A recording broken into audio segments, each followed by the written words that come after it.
국민권익위가 발표한 지자체 청렴도 조사 결과 광양시와 영광군이 최우수 등급을 받았습니다. 순천시와 공흥군, 장흥군과 진도군 등은 최하위 등급을 받아 개선이 시급해 보입니다. 간척지를 이용한 농토에서 염해 피해가 발생하면서 피해가 증가하고 있습니다. 무안군이 피해를 사전에 방지하기 위해 염도 측정기를 설치했습니다.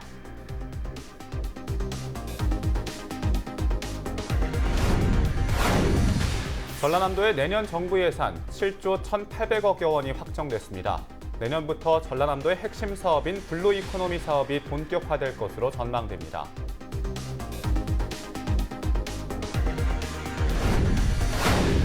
목포시 의회가 내년도 본예산 심사에 들어갔습니다.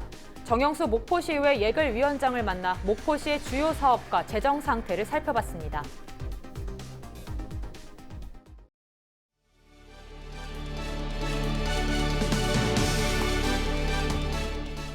시청자 여러분 안녕하십니까? 헬로티비 뉴스입니다. 첫 소식입니다. 국민권익위원회는 해마다 행정기관을 대상으로 내부 직원과 외부 주민 설문조사를 통해 청렴도를 확인하는데요. 광양시와 영광군이 최우수 등급을 받은 반면 일부 시군은 최하위 등급을 받아 개선이 시급해 보입니다. 성정환 기자입니다. 2019년 국민권익위원회 청렴도 평가에서 전라남도는 지난해보다 2단계 오른 2등급을 받았습니다. 전라남도 청렴도는 지난 10여 년 동안 하위권에 머물렀습니다. 하지만 민선 7기 들어 시도지사 직무수행평가와 주민생활 만족도 조사에서 꾸준히 1위에 오르면서 청렴도 상승까지 이어졌습니다. 전남 22개 시군에서는 광양시와 영광군이 최우수 등급인 1등급을 받았습니다.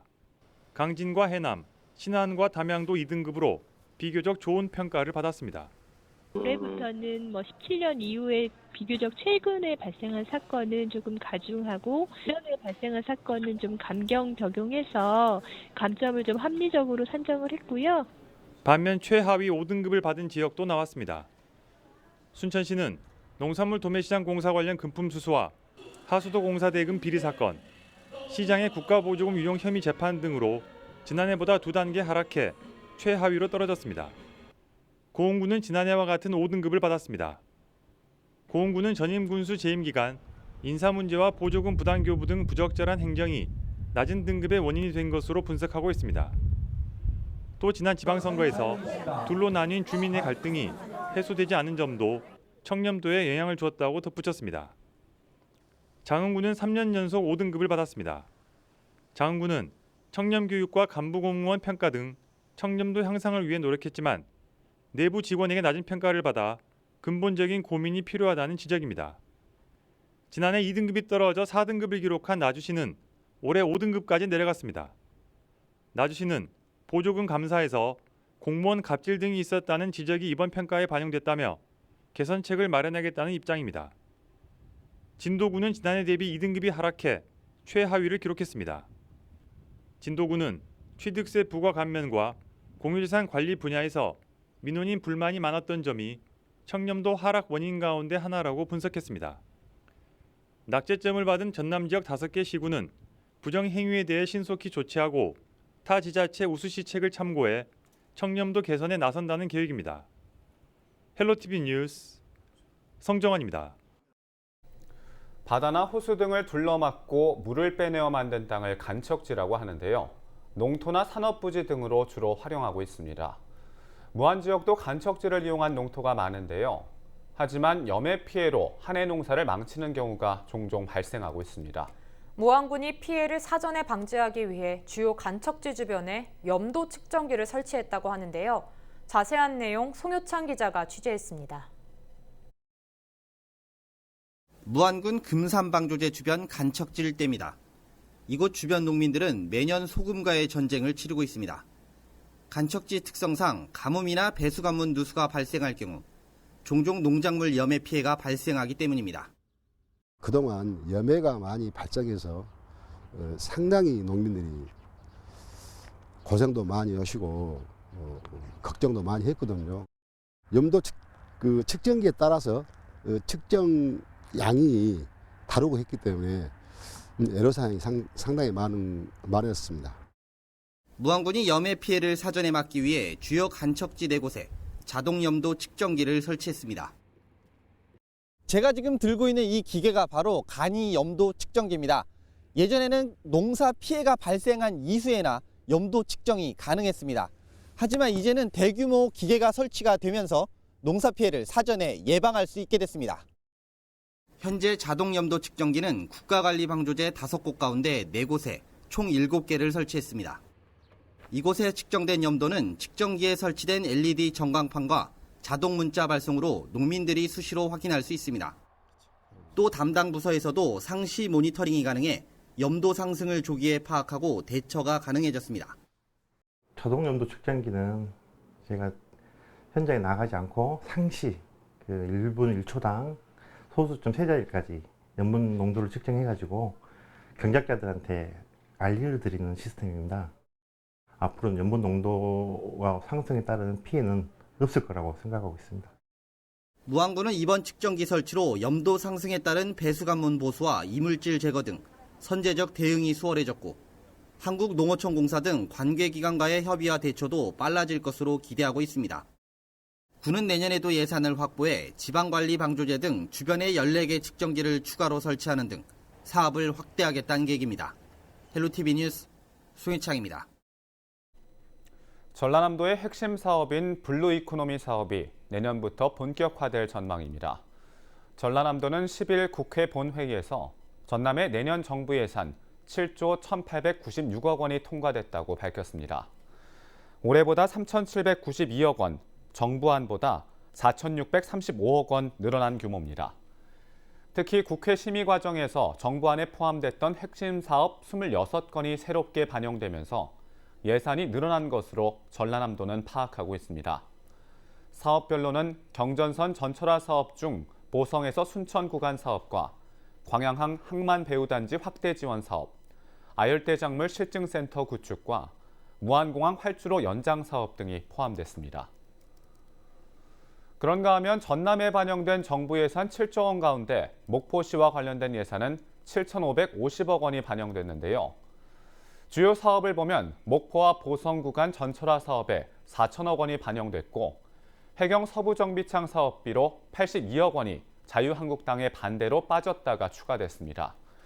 신규 사업에 반영된 예산을 보면 스마트 제조혁신 기반 조성과 북항 배후단지 진입도로 개설에 각각 15억 원, 국도 77호선 연결도로 개설에 필요한 정부 예산 200억 원이 포함됐습니다. 이 밖에 목포 종합경기장 건립에 80억 원, 해변 맞길 30리 조성에 10억 원이 반영됐습니다.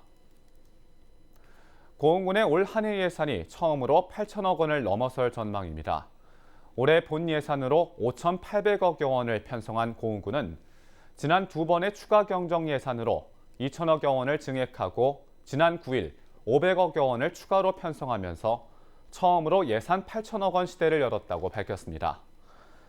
이번 추경에 반영된 예산은 스마트팜 혁신밸리 부지 매입비와 터미널 주변 주차장 토지 매입비 등이 포함됐습니다. 고흥군은 올해 국도비 확보에 주력하고 각종 정부 공모 사업에 잇따라 선정돼 역대 최대 규모의 예산을 확보했다고 설명했습니다. 목포시의 내년도 살림살이 규모가 처음으로 8천억 원을 넘어섰습니다. 문제는 목포시의 재정 자립도가 전국 최하위 수준인 15%에 머물고 있다는 점입니다. 자체 수입이 적다 보니 대부분 인건비에 들어가고 실제로 필요한 재원은 중앙정부에 의존할 수밖에 없는데요. 정영수 목포시의회 예결위원장을 만나 예결위 운영 방침과 주요 심의 내용을 들어봤습니다.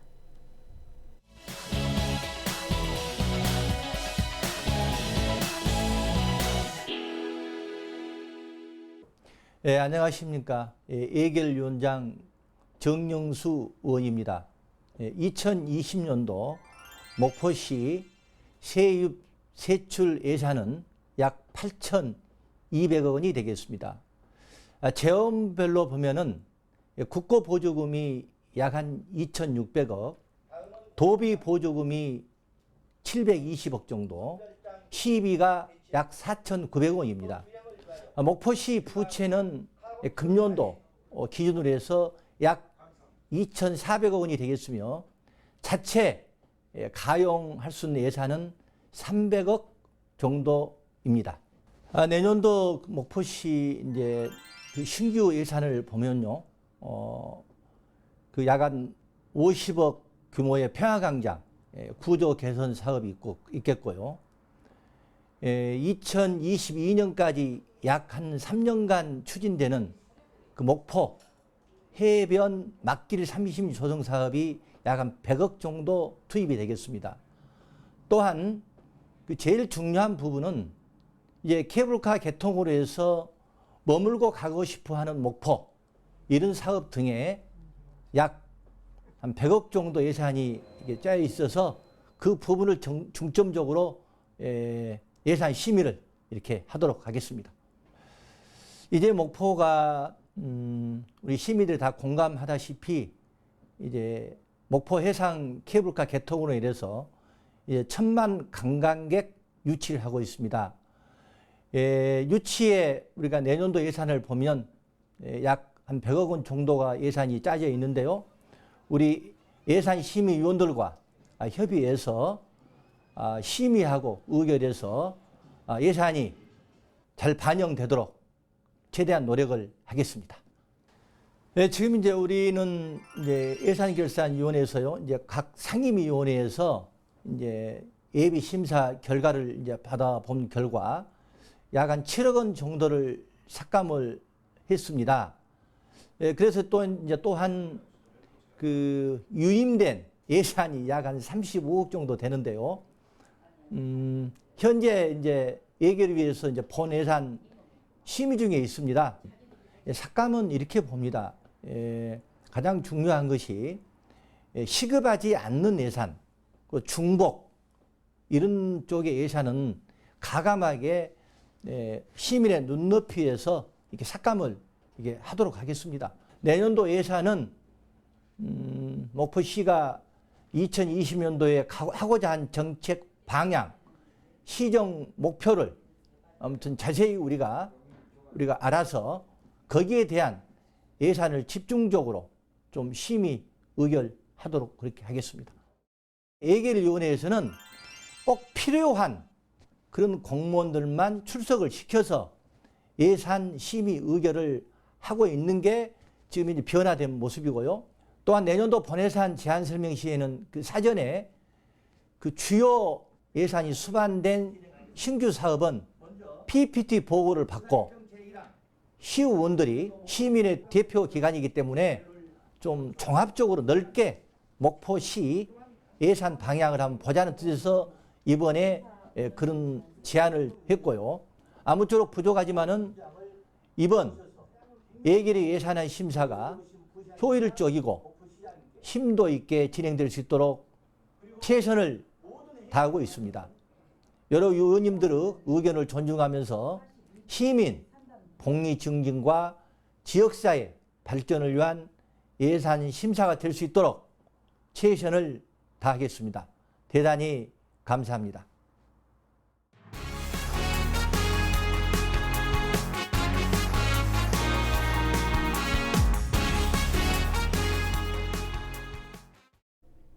롯데케미칼과 GS에너지가 여수 국가산단에 8천억 원 규모의 석유화학 공장을 증설하기로 했습니다.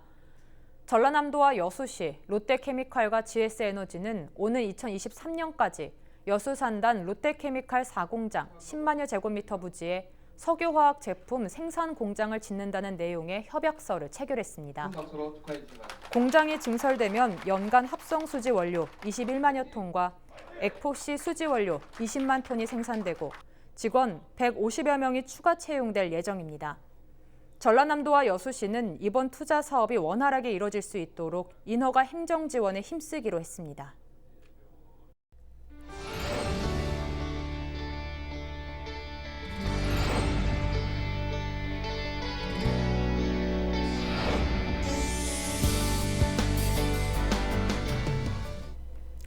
요즘 떡을 보면 맛도 좋고 모양도 예쁘고 심지어 건강하기까지 한 떡들이 참 많은데요. 강진의 한 떡집에서도 좋은 원료로 건강한 떡 제조뿐 아니라 지역 인재 육성을 위한 장학금도 기부하고 있어 화제입니다. 오늘은 그 주인공이신 노두섭 대표 전화 연결돼 있습니다. 안녕하십니까? 네, 안녕하세요. 네, 먼저 사진 보면서 이야기 나눠보겠습니다. 네네. 네, 사진상으로도 떡이 먹음직스러울 뿐만 아니라 모양도 너무 예쁘게 생겼어요. 네, 이처럼 건강한 떡을 만들기 위해서 많은 노력을 하고 계신다고 들었는데요. 어떤 노력을 하고 계신지 말씀해 주시면 좋을 것 같아요. 네, 저희는 이제 지역에서는 보기 힘든 이런 손이 많이 가는 떡들인데요. 손이 많이 가기도 하지만은 지역 내에 있는 그 가까운 곳에서 지역 농산물을 가지고 이렇게 떡을 만드니까 소비자분들이 더 좋아하시는 것 같아요. 네, 이렇게 먹음직스러운 떡을 드신 소비자들의 반응도 궁금한데요. 어땠나요? 아무래도 이제 이런 떡들을 만나려면은 좀 도시권으로 가셔야 되고 멀리서 이렇게 택배나 버스로 받아보시고 그러셨는데 그래도 지역에서 이런 떡을 만나보시니까 그런 번거로움이나 수고로움을 덜으시니까 되게 좋아하시더라고요. 네, 또한 좋은 일도 하고 계시다고 들었어요. 강진군민 장학재단에 장학금도 후원하고 계시잖아요. 또 어떻게 후원하고 계신지도 말씀해 주시죠. 네. 아무래도 이제 여기도 지역에 작은 시골 마을이다 보니까 인구가 점점 많이 줄어들고 있거든요. 그래도 이런 지역에 힘을 불어넣으려면은 뿌리가 튼튼해야 된다고 생각해서 이런 학생들을 위해서 장학금을 기탁하고 있습니다. 네, 맛있는 떡을 만드시고 또 장학금도 기탁하시면서 지역 사회를 위해 정말 다양한 일들을 하고 계신데요. 앞으로 이 외에도 어떤 일들을 하실 계획이신지도 알려주시죠. 아무래도 이제 이렇게 사업을 좀 크게 번창해서 지역에 있는 인재들을 양성하고 또 거기에서 나오는 수입을 가지고 또 장학금도 기탁하고 하면서 선순환적인 기업이 되고 싶습니다. 네, 웰빙 건강떡 개발과 지역 인재 육성을 위한 다양한 열정들을 기대해 보겠습니다. 오늘 말씀 고맙습니다.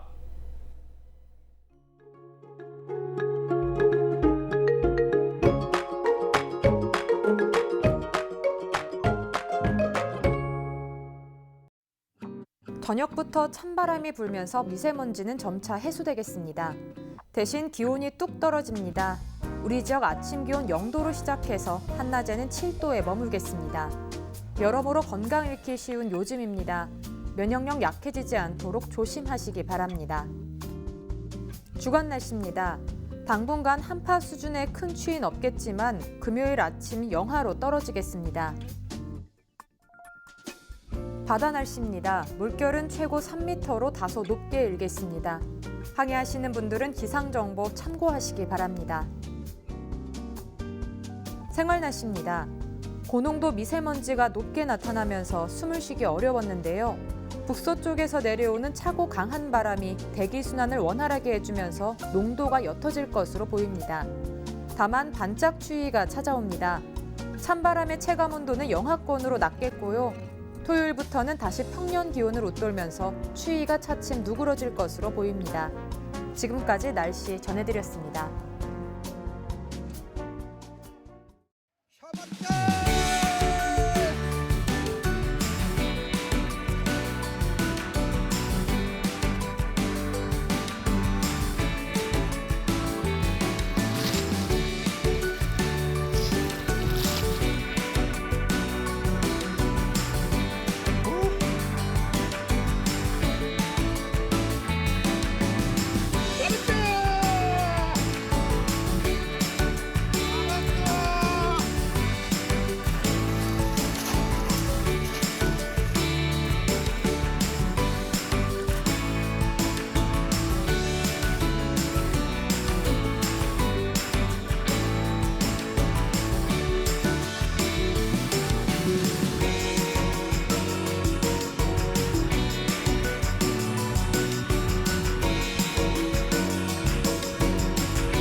이상으로 헬로티비 뉴스를 마칩니다. 저희는 언제나 지역 주민 여러분 곁에 있겠습니다. 고맙습니다.